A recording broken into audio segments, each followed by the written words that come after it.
Everybody, welcome back. I'm the Strategy Professor, and today we're going to do the support tier list for 1020. So as always, if you enjoy the content, please be sure to like and subscribe. It really helps out a ton on the channel. Check out the rest of the offerings as well. We stream every night starting around midnight Eastern Standard Time. Usually go till about 4 a.m. Eastern Standard Time, only on YouTube. So check it out. It's a very friendly, chill community. No screaming and memeing. It'll be a good time.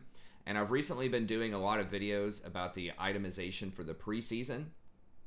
So really in depth. I've broken it up by role. So I've already done a support one, and I've released a tank and juggernaut one. I've recorded the ADC one. I'll probably release that later today. And then I still need to do mages and assassins. So be sure to check all that out. I go in depth, talk about item efficiencies, and not only the new items, but some of the changes they've made to the old items. And I'll walk you through some suggested builds and what might be good on certain champions and how the meta might shape out. So it's got a lot of really interesting information there. I spent a lot of time researching and working on it. So if you want to start looking ahead, thinking about what's going to be going on next month with the preseason, it's always really fun to speculate and kind of think about it. I think they're doing a really good job with it. There's a couple of things that are maybe a bit out of line, but overall I like the direction on a lot of the stuff. So be sure to check all that out if you want to know more. And then we do guides like this, patch notes and tier lists for every patch. We have other topical guides like best one trick, how to macro better, how to micro better, roaming guides, dodging guides, when should you dodge, what is a dodge, how to overcome luck in League of Legends, solo queue, coin flip luck, how to overcome toxicity. So just tons and tons of different kinds of guides for almost anything you can think of, and I'm constantly adding more, so check all that out. Okay, you can find a link to this Google Doc in the description if you want to play along, and then with each one of these champions, there's also a little mini Google Doc you can click on. It'll tell you recommended runes, recommended items, and then a 1 to 5 system, 1 being the champion is one of the worst at whatever that task is for support, 5 being the champion is one of the best. So we've got lane pressure, how well does the champion perform during the lane, how likely are they to be able to get priority, kill threat, how likely is it that the champion can get a kill during the laning phase especially, safety, how safe is the champion particularly from ganks, scaling, how well does the champion perform over time, and then reliability is how likely is it that someone can perform well on this champion over many games. So how difficult are they to play, but then also how well do they fit into the meta. Okay. Let's go ahead and get it started here. So just stuff that's shifted over the last patch, you will notice there have been quite a few things. I bumped a bunch of the enchanters down some more and bumped Nautilus and Leona back up near the top. Is a couple of things. Number one, we're seeing this continuing trend of low CC in many of the other roles. So you're seeing Hecarim, who has a little bit. Then you're seeing a lot of like Graves and Kha'Zix in the jungle roles. So you're not seeing like Sejuani, Zax, stuff like that. Nunu does have good CC, and he is out there, but a lot of people are skimping on the CC in the jungle. And then top lane as well, you're not seeing as many like Ornns and Maokais and things of that nature. You're seeing much more like Camille, Fiora, Shen. So just kind of split pushing tops that don't want to team fight a lot and don't really bring in a lot of CC in a lot of cases. And then in mid lane, it's very rare that you have a meta where there's a lot of CC. Galio is around, Orianna's around, but by and large, there's just not a lot of CC. So that means that any champions that can start fights reliably and provide a lot of CC are going to have huge value because so many other people are indexing really, really highly on the damage right now instead of CC or initiation. So that makes the anything that can engage at a premium right now. Split pushing also, if you don't have team fights, enchanters, many of them are not as good if there are no team fights because a lot of their value comes from either their different auras or leveraging like ardent sensor buffs or redemptions hitting multiple targets, Shirelia's being able to affect multiple targets, all that kind of stuff. So enchanters are usually a lot better at kind of clean 5v5 team fights versus something like a Leona or a Nautilus. That type of thing is going to be much better at roaming around and rotating between lanes. And they're going to be a lot better against assassins just because they're tankier, and there are lots of assassins going on right now in the jungle and in the mid lane, so it's not uncommon to see a double assassin comp. So that's another thing to keep in mind. A lot of junglers are still pathing towards top, so that means you're going to get some more alone time bottom, usually in the early game. So if you can have a really powerful 2v2 lane, you can really take advantage of that and punish the other team. So if you can like hard engage with a Leona or a Nautilus, that can be really strong level 2 or 3 because you can be fairly confident it's going to be unusual for you to get ganked if you go for the all-in. And then finally, we're kind of shifting more towards early game, just powerhouse, kill them, 80 carries. So Samira is super popular right now.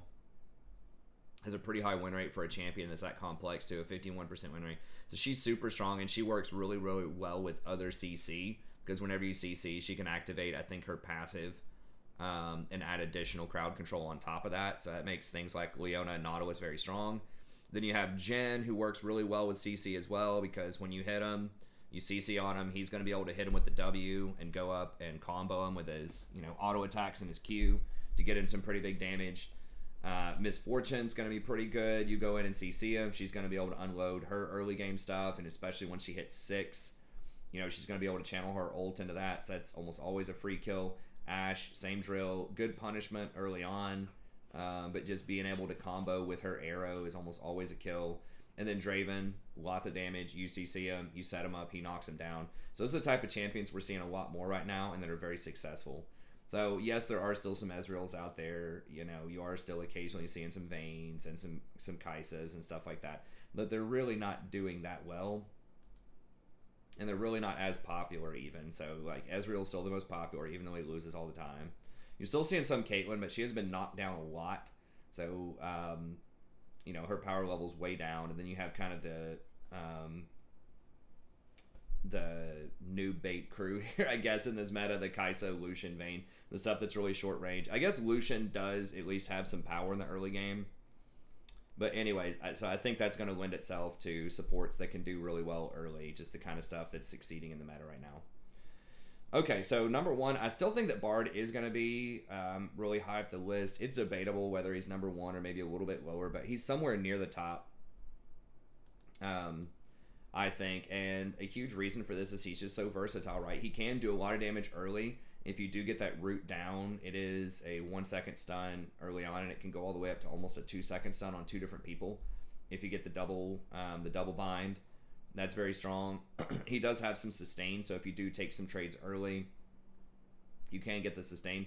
And he does have a really nice ranged ultimate that's on a fairly low cooldown that is a solid engage, but it's just very multifarious, right? Like there's a lot of different things you can do with it. So you can engage with it, you can protect your towers from Rift Herald with it, you can cancel out certain ults with it. It's just like probably the most versatile spell in the game, honestly. There's a lot of different stuff, but even at kind of its basic level, it's a very good in-range gauge tool that can... I mean, if you hit somebody with that, they're probably dead most of the time. It's basically a one-shot because the rest of your team has 2.5 seconds to follow up, so it gives them a ton of time. And it almost always sets it up to where you can land your Q unless they flash, like, immediately when they wake up. You can almost always land your Q for a good stun as well. So it's a super powerful ultimate, and of course you're very, very good at rotating, so you can get to hot situations. And like I said, there's a lot of split pushing, there's a lot of assassins going on right now, and so just being able to rotate and sort of turn the tide of different situations is very nice. And he's super fast. So he has the chimes, he has the magical journey. You can go deep into their jungle, rotate the situations. You can also get deep wards and get out pretty easily with his E. And it's the versatile itemization as well. He can go something like a Dead Man's. Like he can take Guardian, then he can go Dead Man's pretty comfortably, and even get like Overgrowth and Bone Plating and things like that. And he's pretty hard to kill for a lot of assassins, especially AD assassins if he does that. Or if they have a lot of AP, you can go for Athenes, give you the extra magic resist early, the extra healing power to help out your AD carry. So there's a lot of different items he can go, but especially because he can kind of be like a ranged tank if he goes for the Dead Man's route. And just how much versatility he brings to the situation. I think that makes him super strong right now. And then he does take a bit of getting used to, but I think he's very good. And he does put out a lot of damage early on with those meeps as well. So Nautilus is someone that I'll bring up here. I think maybe I'm going to go with Leona first. I think Leona is just a little bit over Nautilus just because she can... she just has a lower cooldown on her ult. But yeah, she's kind of coming back to the meta. And if you'll notice, I think this is almost the most balanced I've ever seen League of Legends in general. I know people are memeing about it, but if you just look at it statistically, like just look at how clean this is. Like all of these high influence supports, there's nothing that has a high pick rate that is really significantly over even 52%. There's definitely no 54%. There's been several metas in the past, in fact, many metas where you have something that's 53 and even 54% that'll stay there for a very long time. Like Janna, you know, historically was 54 55% for years and went relatively untouched. Right, but if you just go down the list here, there's so many different types of champs. You have Lulu, Janna, Leona, Alistar, Blitzcrank, Lux, Bard, Soraka. Like, all of these are between 51 and 52%. I guess Janna's a little bit over. But that's pretty amazing to me that with how many different variables are and how many different styles of play each of these supports sort of promote. Even Zyra's up there like 51 out. Like, Rakan's at 51. They're all, you know, a vast majority of these supports are viable. Even Brand's up there. So there's a lot of stuff that's, I mean, this is really the most wide open meta kind of ever. Yeah, there are some champs that I think are pretty good, but almost everything's great except for like Tom Kench, and they're reworking him. Braum did get a buff, and he's up a little bit. Nautilus is a bit lower. Thresh is a bit lower. Karma is kind of in a bad situation. Yuumi is hard to play and sort of specialized. So yeah, there's some stuff that's a little bit lower, but by and large, there are a lot of things that are like pretty close to 50%. So I think that's good. But anyways, Leona, so what's up with her? Well, I think she's one of the best kill lane champions because she can engage through the minion wave. And that's one of her biggest strengths over something like a Blitzcrank or over something like a Nautilus, is that she can stand up near the wave and really pressure people off of it, because if they don't respect it, you can always engage with your E through the minion wave, and she has so much CC and really low cooldowns too. And puts out quite a bit of damage early if your ADC is proccing those sunlight procs on time. It's really powerful, and she's very tanky early, and that's something, especially with her W and the way that it blocks auto attack damage, including minion hits, and reduces them by a very significant amount. She's super tanky with Aftershock early on, so you can very comfortably go in, get those big trades, get those kills early, and then once you have your ult, 90-second cooldown, pretty long engage range. I think it's 1200 engage range. So, very powerful ability, really easy to get ahead early. Now, she is kind of one of the most all-in champions and one of the least versatile champions out there. So, she's very aggressive, and you do have to get her there and get those kills. So, if you get caught out, if you get counter-ganked, it's really bad. So, you've got to make sure that you have good vision, that you don't get baited into bad situations. Always check and make sure that your team's ready to go. Try to ping them ahead of time if you can. Just make sure that they're on board with what you have going on. And I think that overall she can be a very good pick right now. And I would just probably stick with just like a Zeke's if your AD carry's doing all right. Just like a Zeke's Knight's Vow. You can do Gargoyle. I don't think you really need to do Gargoyle in this meta. And I would... yeah, be maxing W first, then E. I don't know why it says skill priority there, but I think that's the best option. So it's like, yeah, you can go for the Gargoyle, and some people do it, but I feel like it's just overkill with Aftershock in your W, and you max your W anyways. I think you're already going to be tanky enough, and this just gives you so much extra sticking power when you get in there. It just gives you a ton of extra damage early on. Works very, very well with things like Jhin, with things like Draven, Misfortune, who are just going to try to burst people out early on. So I think she's going to be super strong. Now, it can be a tricky matchup into something like a Thresh or into a Morgana, so you got to be careful with that. But overall, with all of these kill lanes bottom, I feel like she's going to be in really good shape. And obviously, she roams around super well also with that low cooldown ultimate. Nautilus is the other one, and that's just kind of the classic 1-2 combo of engaged supports. Nautilus is a little bit lower right now, so you got to be careful with that. And I think some of the stuff that's contributing is that he is squishier than Leona, so he kind of does want to opt into a stone plate early if you can get it. You can still get Zeke's, but like it's not, I guess, showing you the full thing here. But yeah, his shield is pretty wimpy, and it's on a fairly low cooldown early on. His base stats, I believe, are also lower than Leona's. So you got to be careful with that. He does have a longer range engage, and it's a huge hitbox on the Q, but you can't do it through minions. So open field, it's a pretty big hook to hit, and that's nice. You can't go over walls with it, so you can't try to, dive onto someone who's like near the river bush, for example, and jump over that wall near the raptor pit. Like Thresh can, like Blitzcrank, like these other champs. You can't go through the walls. So it does kind of suck, but it does have that fat hitbox open field, like I said before. And you can also hook onto towers or hook onto walls to help you get away from hot situations. So that is pretty nice. And he does put out like really respectable damage later on with the E. If you just keep spamming your E. And I would probably max W. I don't know if it's, or not W, E. It's still saying max Q. I'm not entirely sure about that. I don't know if it's saying what the win rate is on different skill orders.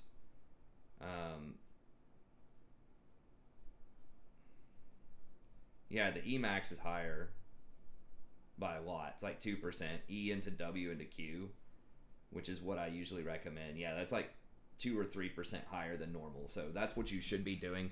A lot of people max Q because on a lot of hook champions, you max the hook. But the thing is with Nautilus, like the E is just so much extra damage. And it's really good wave clear. So you can actually push waves very quickly so that you can rotate and get to situations, get better back timings, all that kind of stuff. So he does have the best wave clear, I think, of any of the support tanks. Like Leona can kind of help clear with her W or with her E, but the W's on a fairly long cooldown, and you need that to engage. Versus this E is just like on a 5-second cooldown, so it's not a big deal if you just use it to clear the wave. So very good late game damage with the E for a tank. Nice slow, great wave clear, good hook, good engage. His ultimate's really nice too because you can get that knock up on a lot of different champs, and Nautilus does kind of resist like QSS a little bit in Mikhail's and cleanse. So it's like, yeah, you can still cleanse some of the stuff, but a lot of his stuff are like just a series of little small pieces of CC. So you have kind of the hook with the Q, which displaces people. You can't really QSS that. The auto attack, and then the ultimate is that knock up, and the knock up cannot be QSS. I think they're going to change that in a preseason, but as of right now, you can't QSS the knock up. So yeah, just good champion overall. You just got to be careful because you are going to be a bit squishier. You might have to sacrifice some damage early in order to get something like a Knight's Vow or a Zeke's. Now, Zeke still has the highest win rate. I mean, yeah, or it's very, very similar. So a lot of people go Gargoyles first, but like Knight's Vow and Zeke's are way better earlier on. So yeah, I think like rushing Vow first item might be a bit of a mistake, right? Because you're leaving so much extra damage and protection for your ADC on the table. Having that Knight's Vow active is actually quite good too if they have assassins. That is one thing that, you know, some of these tanks can do better than the enchanters, is that you do have some protection with the itemization there. Now, yes, enchanters are going to have shields and all that stuff also, but you do get a little bit of extra help with the Knight's Vow, and it makes you difficult to kill. So that takes away one more target from the Zed or the Talon or whatever.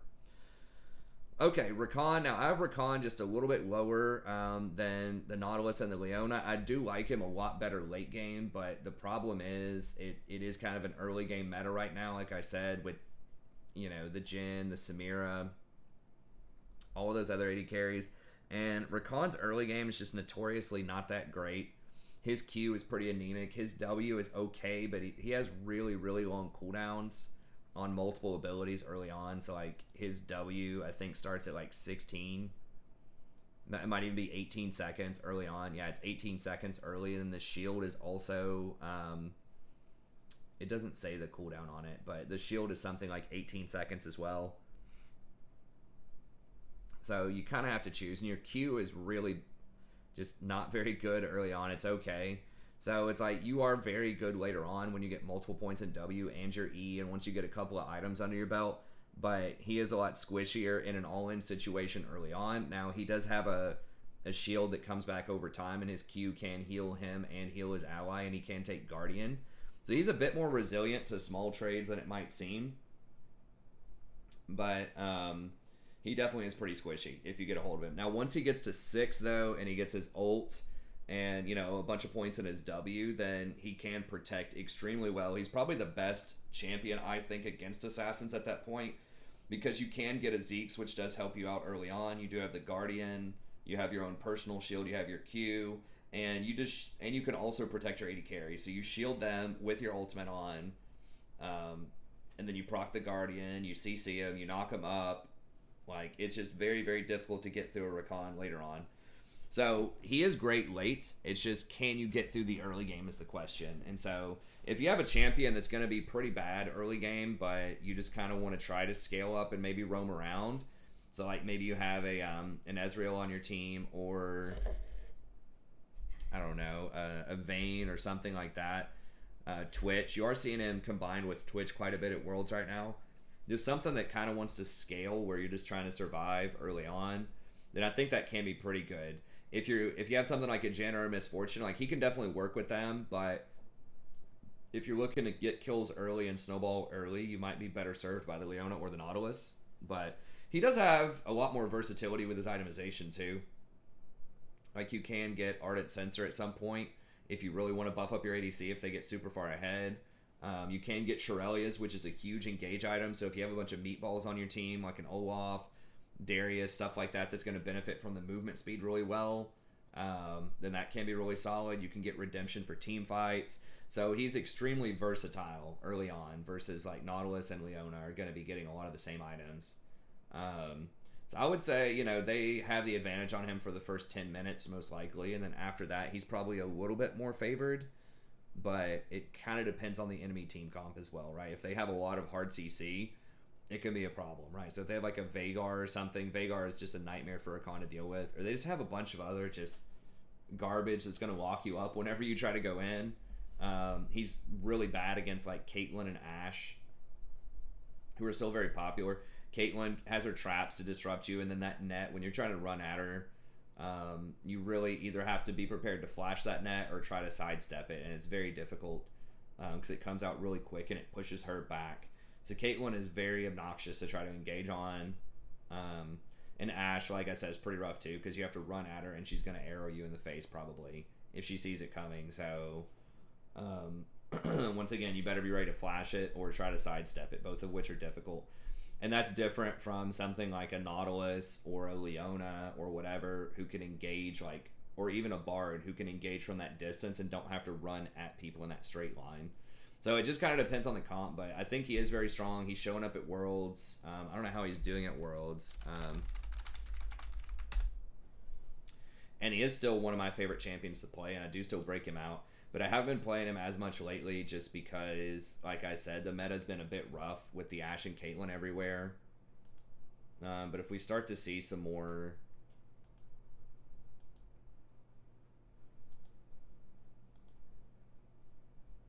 If we start to see some more...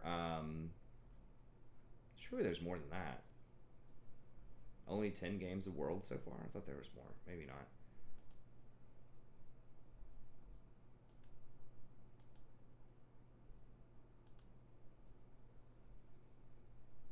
Yeah, he's 100% at Worlds. It feels like... Oh, the play-in is different from the normal one. Okay, so what was going on in the play-in? Okay, so the play-in's different from the other stuff. I'm about to say. Yeah, so he's 62% win rate right now in the play-in, and then he was 100% for the first 5 games of the other one, but... Yeah, he's doing really well right now. So, anyways, I think he can be really good. He can also go Mikhail's if he needs to early on, which is pretty good against things like Ashe. So, there's a lot of flexibility, a lot of outplay potential on Rakan, both in terms of just what you're doing in the game, but just in terms of the solutions that he brings to the table as well, right? With being able to go Mikhail's, engage, shield, all the different stuff he can do. So, he's just kind of the Swiss Army knife of supports. I think that puts him in a pretty good position. Thresh is another one, very similar to Rakan. I don't know how Thresh is doing at this tournament. Not very well. There's only a couple people picking Thresh. But he's got good peel. He has a hard matchup into Nautilus just because Nautilus can outrange him with his hook. Or just does a lot more damage than he does early on, and it's very difficult to get away from the Nautilus. So Nautilus is a really bad matchup for Thresh, but then like Leona can be pretty good if you can flay back her E. And yeah, he's just kind of like Rakan. He's versatile. He's got that lantern to help you out of a lot of different situations. Long range hook, you don't have to follow it up, so it can just be CC, but you do have to like outplay hard most of the time. He is difficult to play, like, you know, you got to get that flay straight. You got to be able to land those hooks, which have that half a second delay, and a lot of people can dodge it.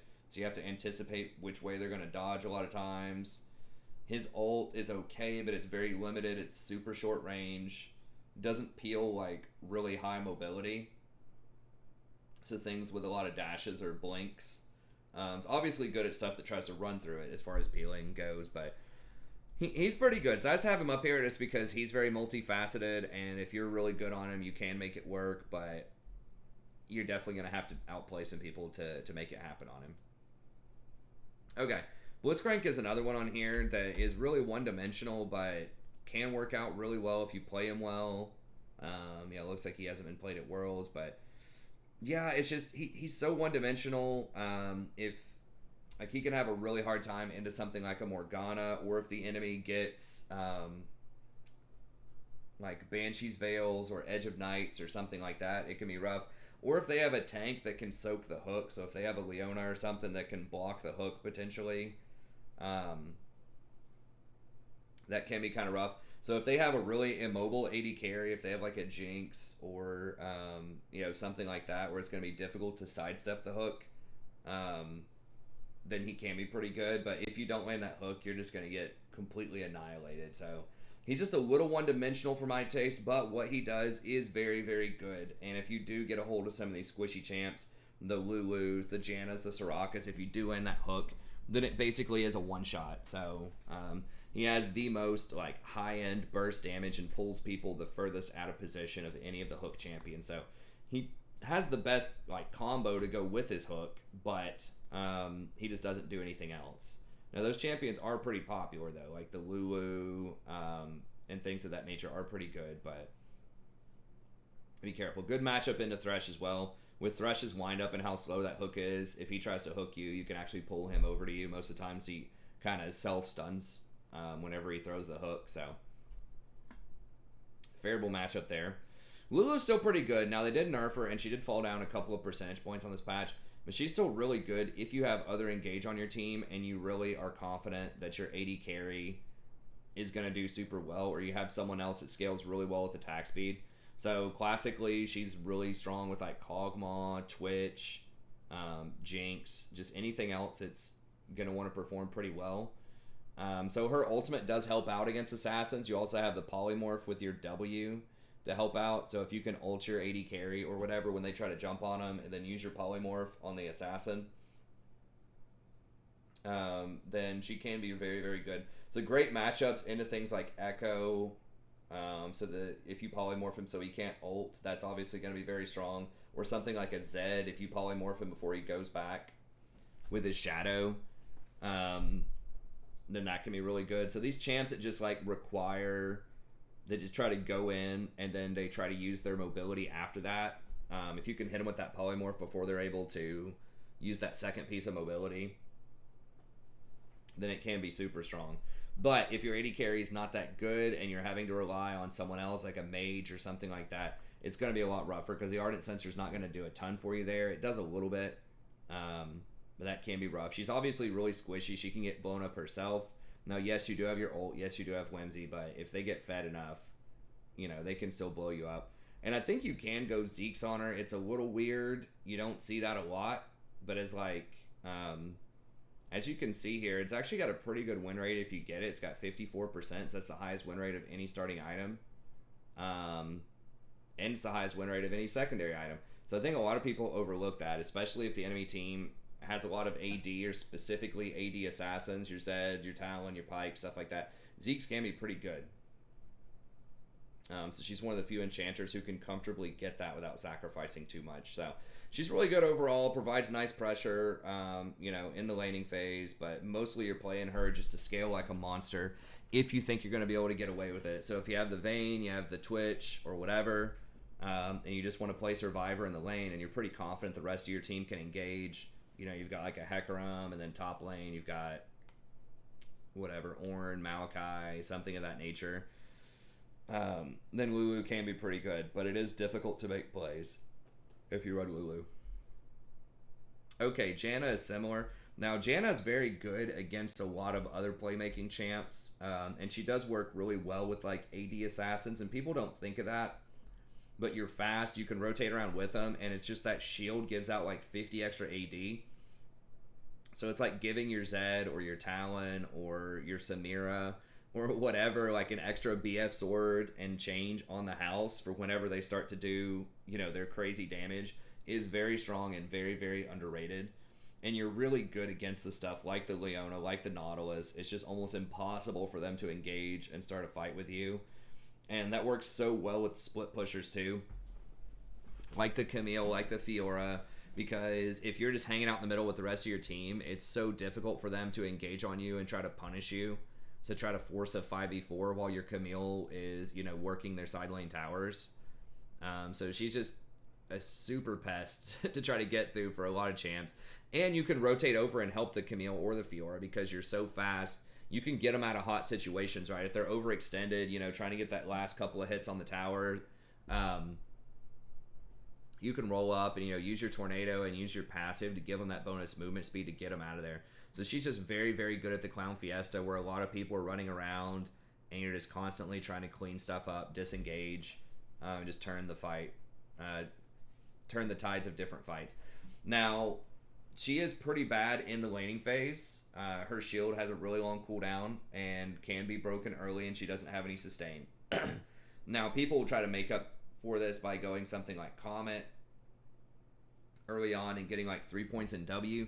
You can do that, but you still don't have a lot of sustain. So, I mean, that's a decent strategy, I guess, against like maybe a Nautilus or, just something else that can't really engage on you through the wave, and you feel like you can comfortably just walk up and spam W's on the AD carry while they're trying to farm.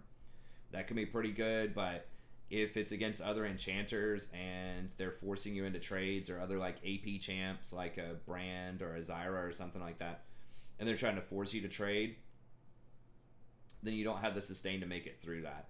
You can take like a Chalice early on, and that'll help if you want to go for Athene's Unholy Grail or a Mikhail's early. That does help, convert your mana regen into extra HP regens. That's helpful, but overall, pretty weak in the laning phase. But if you think you're going to be able to scale, if you just have a ton of power on your team and you just want to kind of be the glue that holds it all together, Janna can be quite good. And that's why she has a higher win rate than a lot of the other enchanters, is because she's so well, or she works so well in the kind of Clown Fiesta skirmish meta. And that extra AD works really well with AD assassins and crit champs. So like Samira, Jhin, Misfortune, people that just want to Draven, people that just want to hit people like a truck and scale super well with AD carry. Okay, so Soraka is one of the last ones I'll mention. We'll try to keep this. We might actually be able to get done in 45 minutes. We'll see. Soraka I have nudged down just a little bit because she is vulnerable to assassins. She is vulnerable to all ends. There's a lot of grievous wounds out there too, floating around. So it is somewhat difficult to get her healing going. But if you do have a bunch of tanks on your team, which once again are kind of out of the meta, people are not playing a lot of the Sejuanis and things like that. But if you do get a Nunu on your team, or maybe a Darius or something that gets a Spirit Visage, that healing can be pretty good. You can roam around the map effectively with your ultimate without having to leave your lanes. That is very handy. Very good against poke comps too. So if they do have like a Xerath or a Vel'Koz or something. So she has lots of moments where she can be pretty strong, but she is really, really vulnerable to things like Leona, Nautilus, Bard. Like if Bard ults her, she's done. And if she doesn't have Flash, there's really nothing she can do about that. So I just think that some of the matchups are really rough right now for her. But, in the preseason, we'll see. There are a lot of really good items in the preseason coming up. And I just think there's so much engage right now in the meta that it's difficult to pull her off. But it can be done, especially if you have a comp, once again, with a lot of tanks and you're just looking to scale up for late. And they're not going to pressure you that hard early. Like if they have a Janna Ezreal or something like that, and you've got like, Vayne or something like that on your team, maybe that can be pretty good. So she can be strong. I just think that there's a lot of potential bad matchups for her. And then similarly, we'll move on to Sona here, where Sona really wants 5v5 fights. She really wants to touch multiple people with her auras and just kind of spread around that Ardent Sensor buff, get a lot of damage and distribute that Athene's healing off of her W, you know, be able to hit multiple targets with her ultimate. So she really, really thrives in a 5v5 environment, and I just think that you're not seeing a ton of that right now. It's just skirmishing, splitting, just the old split pick in solo queue. So she does have some good guaranteed poke with her Q in the laning phase. So against some other enchanters, she can be really good in the lane, especially. So like your Jannas, your Lulu, stuff like that can't heal, she can outrange them with her Q. And then that can put potentially Airy plus Scorch on them. Although I think a lot of times you probably still want Guardian with her. It's just, you just need that extra protection. So she's okay. She has a decent win rate, but it's a little rough in the current meta. And then the final group here, Maokai, I think, is still really underrated. Now, I dropped him down a little bit just because Engage is at such a premium right now, but he does have a lot of stickiness, especially in team fights later on. And he has really good vision control, so he can help you out in a lot of kind of split push situations where it may not be safe to go ward. You can check it with your seeds. Your W can get you through a lot of different peel. So you can just, you know, fly right past the Leona or the Nautilus or whatever. If you get a good flank and you want to get on their ADC, there's no way they're really getting away from that most of the time. If you just like flash W on top of them, or if you have Shirelia's or Righteous Glory or something like that. But I just have him down just a little bit lower. It's because it is hard to like force those fights early on. But nevertheless, he can be pretty good. Okay, Senna, I don't know. I might move Senna down just a little bit more here. Might move her down below Morg. Let's go ahead and do that.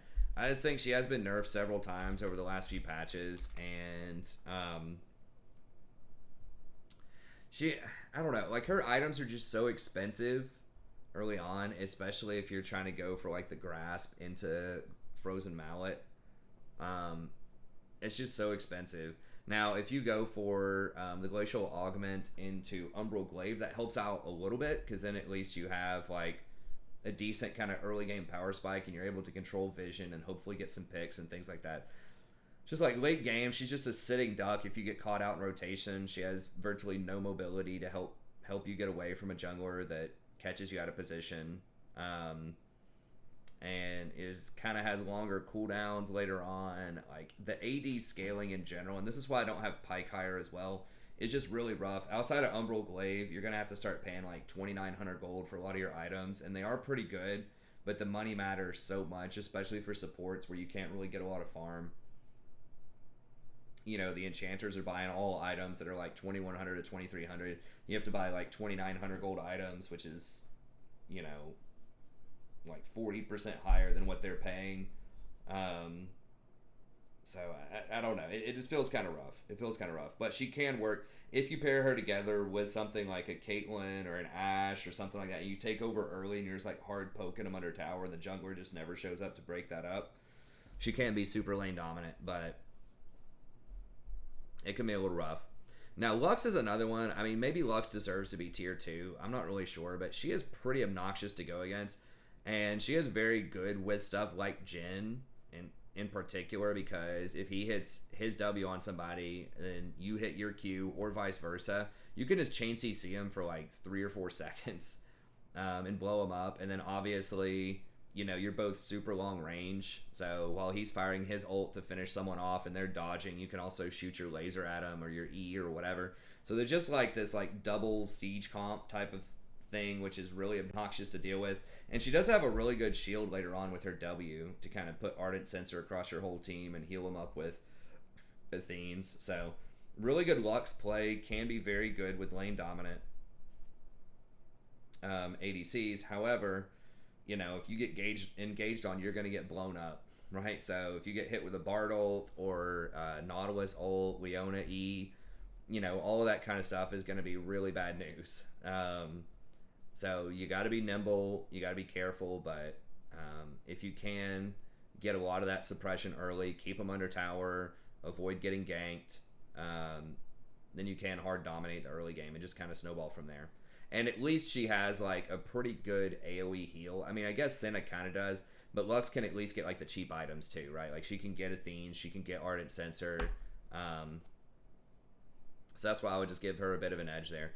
Yumi is kind of rough, like with certain comps, if you can get out of the laning phase, right? If you have like an Evelyn or a Twitch or something that can go invisible, or like a fed meatball, like a Darius or a Garen set, something like that, then she does scale super well. Her ultimate's great in team fights. If she can hop around to a bunch of different tanks, especially, and buff them up with the heal, she can be really good.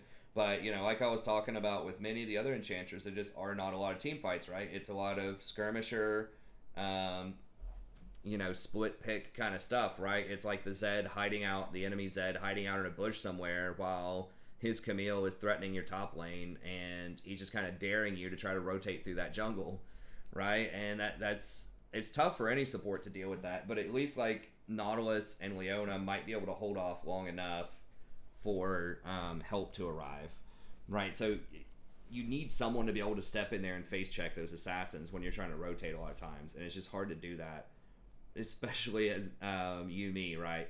She's like the most vulnerable support when she's not attached to somebody. So I just think that she's a good champion. It's just a really tough meta because it is kind of that split pick meta, and you just aren't seeing as many clean 5v5 fights. Okay, and Morgana's the last one. She's okay. It's like, yes, she does counter a lot of the engaged champs. So like on paper, yes, she's really good against Bard, Leona, Nautilus, Rakan, Thresh, all of those champs. She's super good. So it's like, well, why is she not tier 1 then? The thing is, like, they can outplay that a lot of times. You can only black shield one person, and unless your person is like really fed and is going to deal with the threats, then I think that it can be pretty rough, right? So like with Leona, for example, right? If you go in with your E, and let's say that your team has like, I don't know, you are Vayne plus, or let's say you're Caitlyn plus Morgana or whatever, right? And you're Caitlyn plus Morgana, and the enemy team is like Leona plus Jen.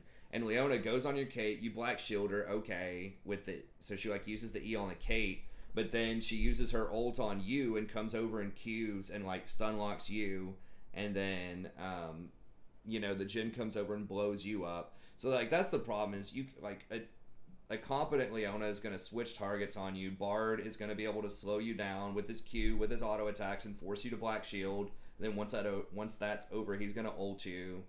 So it just feels like there's just a lot of ways to deal with your shield for a lot of these champs. Even though it is a huge roadblock, it is very good. It's like you don't have anything else.